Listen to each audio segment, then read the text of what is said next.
우리 역대하 20장 20절에서 26절 구약성경 역대하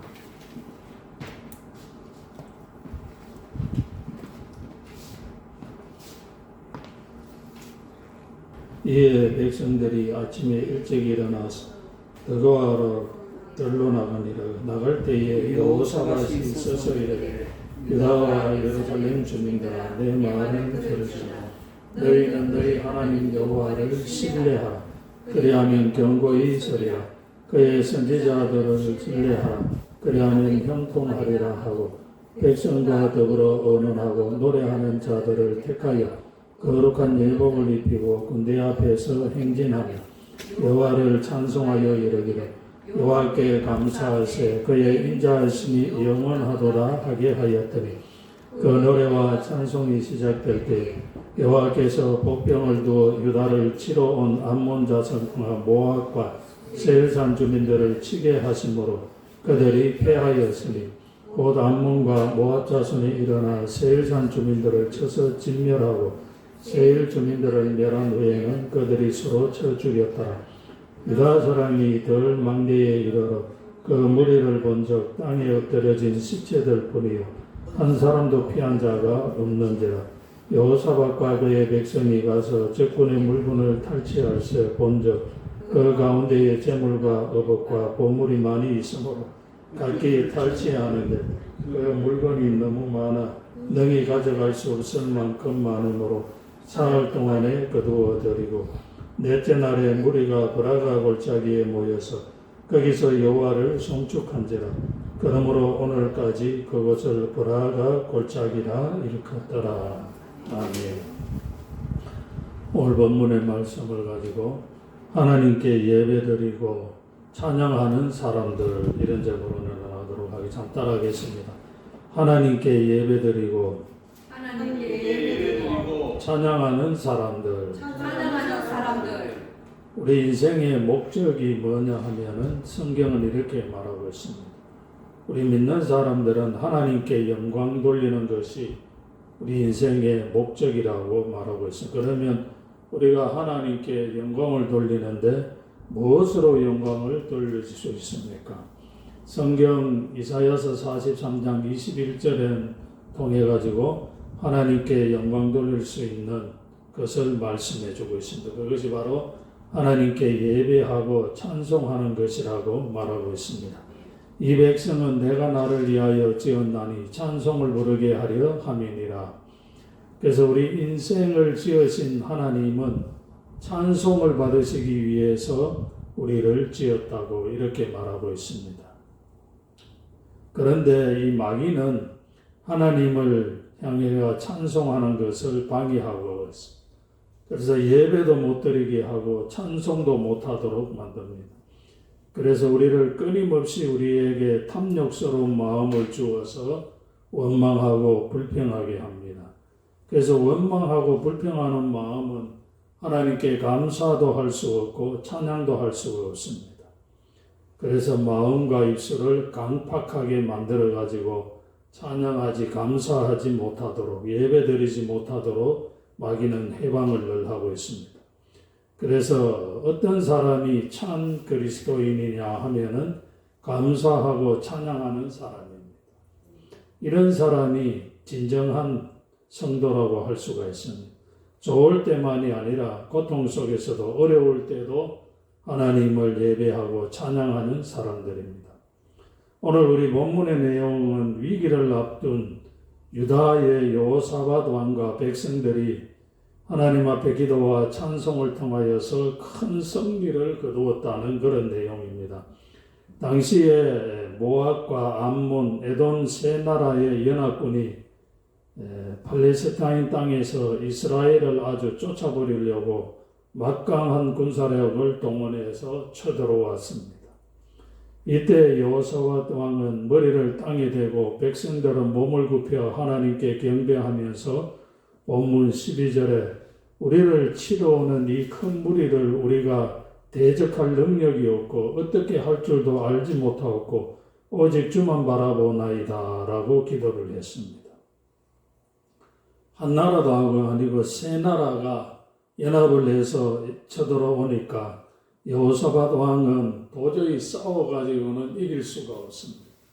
군사력이나 군인들의 숫자만 봐도 그렇고, 그래서 유다는 전쟁에 이 준비가 된 것이 없습니다. 그래서 그냥 여호사밧 왕은 머리를 땅에다가 쳐박고 백성들은 몸을 90도로 굽혀가지고 하나님께 경배하면서 우리를 치러 오는 이 큰 무리를 우리가 대적할 능력이 없고 어떻게 할 줄도 알지 못하였고 오직 주만 바라보나이다 라고 이렇게 기도했습니다. 그때 하나님께서 전쟁을 이길 수 있는 방법을 주셨는데 그것이 뭐냐 하면은 찬양이었습니다. 그래하여서 찬양하는 사람들을 군대보다도 먼저 앞세웠습니다. 그리고 전쟁하러 나가는데 성가대, 찬양대를 만들어 가지고 군인들 앞에 세우고 악기를 울리면서 찬양하면서 나갔습니다. 이럴 때 하나님께서 큰 승리를 주셨는데 어떻게 승리를 주셨는가 하면은 그들이 서로 자기들끼리 싸우도록 그렇게 하나님께서 하셨습니다. 그래서 암몬과 모압과 세일 사람들이 자기들끼리 싸워가지고 완전히 망하도록 그렇게 하셨습니다.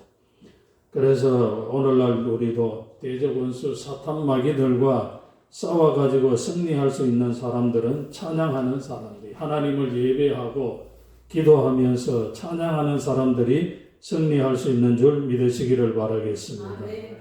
그러려면은 구체적으로 우리가 승리하려면은 어떻게 해야 합니까?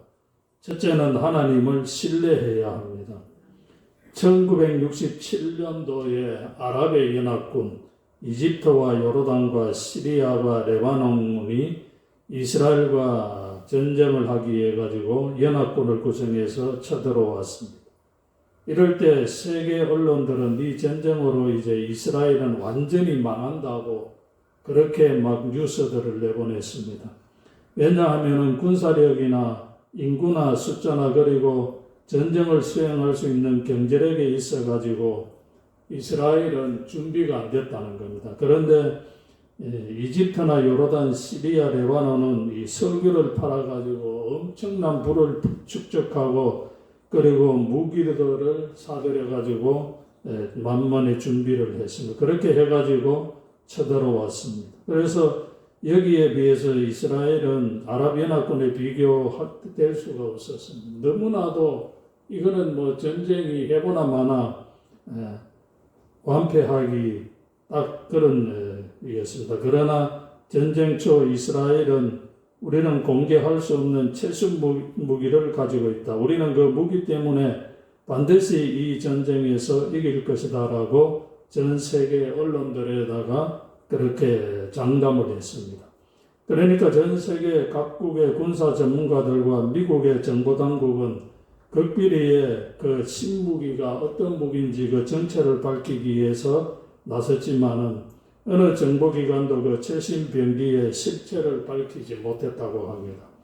그런데 이 전쟁이 끝난 후에 이스라엘이 밝힌 최신 무기는 바로 여호와 하나님에 대한 믿음이라고 그렇게 드러났습니다. 여호와 하나님을 신뢰함이 이스라엘의 신무기였습니다. 이스라엘은 그 무기를 믿고 용감히 싸워가지고 6일 만에 이 거대한 아랍연합군을 물리치고 승리를 거둔 제3의 중동전쟁이었습니다. 그래서 이것을 6일 전쟁이라고도 그렇게 하고 있습니다. 본문 20절에서 여호사밧은 백성들에게 외칩니다. 칼이나 창이나 방패로 무장하지 말고 하나님으로 무장하라. 이렇게 백성들한테 명령을 내렸습니다. 그래서 이것은 오직 하나님을 신뢰하면은 하나님을 믿고 믿음으로 싸우라는 것입니다. 성서학자 메투헬리는 그들의 무장을 가리켜 믿음의 갑옷을 입었노라 이렇게 말하고 있습니다.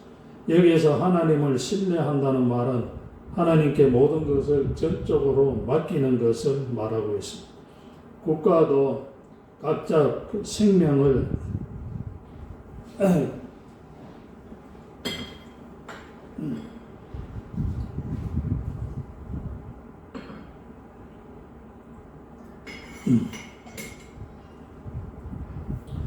하나님은 우리가 한 가지를 맡기면은 모든 것을 맡아주시는 줄 믿으시기를 바라겠습니다. 그리고 또 모든 것을 맡기면은 모든 것을 맡아주십니다. 전폭적으로 신뢰하면은 전폭적으로 경고해주고 부분적으로 신뢰하면은 부분적인 경고함이 있을 뿐입니다. 그리고 선지자를 신뢰하라는 것은 야하시엘이 전하는 하나님의 말씀을 순종하라는 뜻입니다.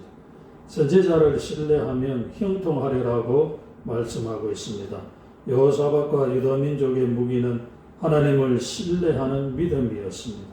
우리 교회의 강력한 무기도 하나님을 신뢰하는 믿음에 있음을 우리가 알아야 될 것입니다. 아멘. 할렐루야. 아멘. 그리고 두 번째는 하나님의 승리를 우리가 믿어야 됩니다. 하나님을 신뢰하고 하나님께 맡기면은 하나님께서 반드시 이기게 하시는 줄 믿으시기를 바라겠습니다. 우리가 잘 아는 2001년 9월 11일에 뉴욕의 무역센터 쌍둥이 빌딩이 오사마 빈 라덴의 테러에 의해 가지고 무너졌을 때입니다. 미국이 왜 위대한 국가냐 하면은 이 세계가 깜짝 놀라는 이런 위기를 당했을 때 미국은 신앙으로 뭉치는 그런 저력을 전 세계에 보여주었습니다. 자기들끼리 싸우고 그렇게 하다가도 나라가 위기에 처하면은 여야가 없습니다. 같이 뭉쳐가지고 하나님 앞에 나와가지고 예배드리고 기도하는 것이 미국입니다. 그래서 미국은 신앙으로 뭉치는 그런 저력을 가진 그런 나라였습니다.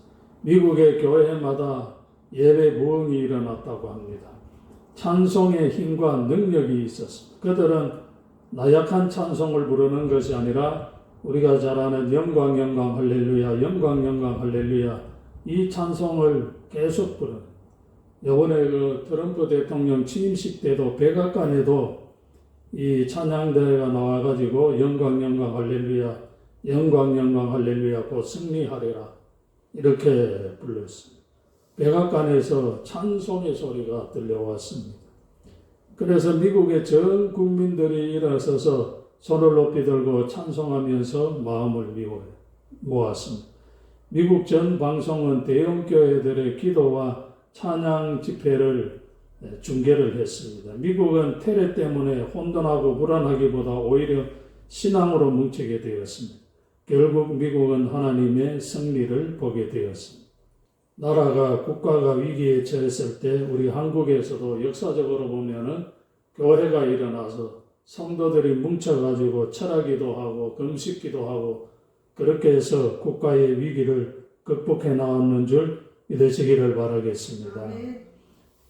오늘 본문 21절에 여기에 노래하는 자들을 택하였다는 말은 성가대를 조직했다는 말이 되겠습니다. 본문 21절 보겠습니다. 우리 같이 읽어보겠습니다. 백성과 더불어 의논하고 노래하는 자들을 택하여 거룩한 예복을 입히고 군대 앞에서 행진하며 여호와를 찬송하여 이르기를 여호와께 감사하세 그의 인자하심이 영원하도다 하게 하였더니 아멘. 그래서 제가 이번에 아프고 나서 결심했는 것이 우리 교회에도 찬양단을 만들어야 되겠다. 찬양대를 그냥 이래 소수만 하는 것이 아니라 한 50명, 100명의 전 성도들이 찬양대가 되어서 예배할 때 뜨겁게 찬양하고 기도하는 그런 교회가 해야 되겠다는 이런 생각을 했습니다. 할렐루야. 많은 사람들이 우리 교회에 와가지고 찬양대에 들어가 찬양하는 그리고 기도하는 그런 교회가 되기를 꿈을 가지고 기도하시기를 바라겠습니다. 찬양하면은 승리하게 되는 줄 믿으시기를 바라겠습니다. 그래서 여호사밧도 하나님이 가르쳐 주신 대로 찬양대를 만들었습니다. 그래가지고 제일 앞에 전쟁터에 나가는 제일 앞에 성가대를 만들어가지고 악기를 울리며 찬양을 했습니다. 하나님께 영광을 돌리세요. 하나님께 영광을 돌리세요. 그래서 거룩한 예복을 입었다는 것은 성가대 옷을 입었다는 그런 뜻입니다. 전쟁터에 나가면 군복을 입어야 되는데 군복도 안 입고 성가대복을 입고 칼을 든 것이 아닙니다. 악기를 들고 나갔습니다. 그래서 노래와 찬송이 시작될 때 하나님께서 복병을 두어 이기게 하셨고 그 다음에는 자기들끼리 죽이고 죽는 살육전이 벌어졌습니다. 전쟁터에서의 유다 백성들이 큰 소리로 부는 찬양은 믿음의 찬양이었습니다. 그래서 우리가 예배할 때든지 무슨 찬양을 할 때든지 힘을 다해서 찬양하시기를 바라겠습니다. 할렐루야. 하나님께 드리는 찬양을 하는데 힘을 다하고 우리 몸을 다하고 마음을 다해서 찬양해야 됩니다. 그래야지 승리의 찬양이 됩니다. 열심히 찬양할 때 적군들이 패했습니다. 하나님은 찬송 가운데 거하시는 줄 믿으시기를 바라겠습니다. 우리가 찬양할 때 하나님께서 오셔서 자정하시고 계시는 줄 믿으시기를 바라겠습니다. 시편 22편 3절에도 이스라엘의 찬송 중에 거하시는 주여 주는 거룩하시니이다 하고 이렇게 말씀하고 있습니다. 메투헬리는 하나님은 성도들이 진심으로 찬양할 때 그들의 일을 도우신다고 말씀하고 있습니다. 찬양할 때 하나님의 능력이 반드시 나타난다는 것을 믿으시기를 바라겠습니다. 찬양할 때 모든 질병이 떠나가고 우리의 문제가 떠나가는 줄 믿으시기를 바라겠습니다. 제가 아프기 전에는 아침에 감자 먹고 또 그 블루베리 먹고 견과류 먹고 이렇게 했습니다. 감자하고 고구마 먹고. 이것이 아플 때 하고 아프고 나서 이제 식생활이 바뀌니까 그래 제가 설사는 나는데 또 변비가 생기는 거예요. 오늘 아침에 교회에 와서 가만히 기도하며 생각해 보니까 또 유튜브에 보니까 그게 가민성 대장 증후군이라고 이렇게 그게 나오더라. 그래 그거는 이제 그 정신적인 문제와 식생활에 문제가 있을 때 일어난다고 그렇게 나오더라. 그래서 그 가민성 대장 증후군이 좋은 음식이 거기 그 아몬드하고 호두하고 감자 이렇게 나오더라. 그래서 세상 살다 보면은 사람들이 유리한 조건을 가졌다고 반드시 성공하는 것은 아니라는 것을 우리가 알 수가 있습니다. 군사력이나 전략적인 면에서 유다는 연합군을 감히 이길 수가 없었습니다. 그러나 유다가 승리했습니다. 바로 하나님이 주시는 방법대로 찬송할 때 하나님의 승리를 보게 하시는 것입니다. 그러므로 승리하는 교회에는 찬송이 살아 있습니다. 할렐루야. 찬송에 힘이 있고 능력이 있는 줄 믿으시기를 바라겠습니다. 그러므로 찬송하는 성도는 생각지 못한 승리와 기적을 체험하게 되는 줄 믿으시기를 바라겠습니다. 그리고 마지막 세 번째는 하나님을 송축해야 합니다. 본문 26절을 우리 한번 읽어보겠습니다. 같이. 넷째 날에 무리가 브라가 골짜기에 모여서 거기서 여호와를 송축한지라. 그러므로 오늘날까지 그곳을 브라가 골짜기라 일컫더라. 이렇게. 유다 민족이 모여가 찬송했던 브라가 골짜기는 지금의 와디베 라이트 쿠트 골짜기라고 합니다. 본래 브라가 골짜기의 뜻은 송축의 골짜기라는 뜻입니다. 송축이라는 말은 경사를 기리고 축하한다는 그런 뜻입니다. 그래서 하나님께서 승리케 해주신 것을 하나님께 영광을 돌리며 하나님께 감사를 돌리며 그 경사를 기리고 축하하는 것입니다. 유다 민족이 그 골짜기에서 하나님의 무한하신 은혜를 감사하고 축하했다는 것입니다. 그러므로 브라가 골짜기는 축하의 골짜기요 감사의 골짜기입니다. 만일 그들이 찬양으로 싸우지 않았더라면 브라가 골짜기는 참패와 수치의 골짜기가 되었을 것입니다. 따라서 우리도 하나님을 송축하는 찬양이 있다면 어떠한 악도 사단의 세력도 결코 우리를 넘어뜨리지 못하는 줄 믿으시기를 바라겠습니다. 찬양은 절망도 걱정도 불안도 격동도 울분을 가져오는 실체의 마귀를 물리치기 때문에 그렇습니다.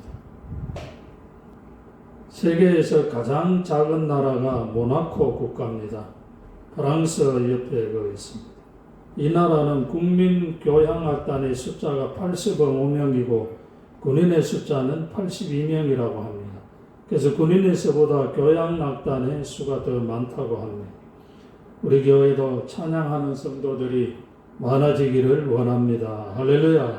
기도할 때마다 이 비전을 가지고 기도하시기를 바라겠습니다. 잡담하고 헌단하는 시간보다 찬양의 시간이 우리가 더 많아지기를 원합니다. 입에서 찬송이 떠나지 않는 사람은 마음에 승리감이 넘치고 감사가 넘치고 소망이 넘치는 줄 믿으시기를 바라겠습니다. 목소리로 노래하는 사람이 아니라 정말로 온 마음과 몸을 다해가 찬양하는 사람이 되시기를 바랍니다. 그래야면 모든 것을 회복케 하며 가능케 하는 찬양을 드림으로 천국 가는 그날까지 항상 승리의 삶을 살아가는 복된 성도들이 되시기를 예수님 이름으로 축원합니다.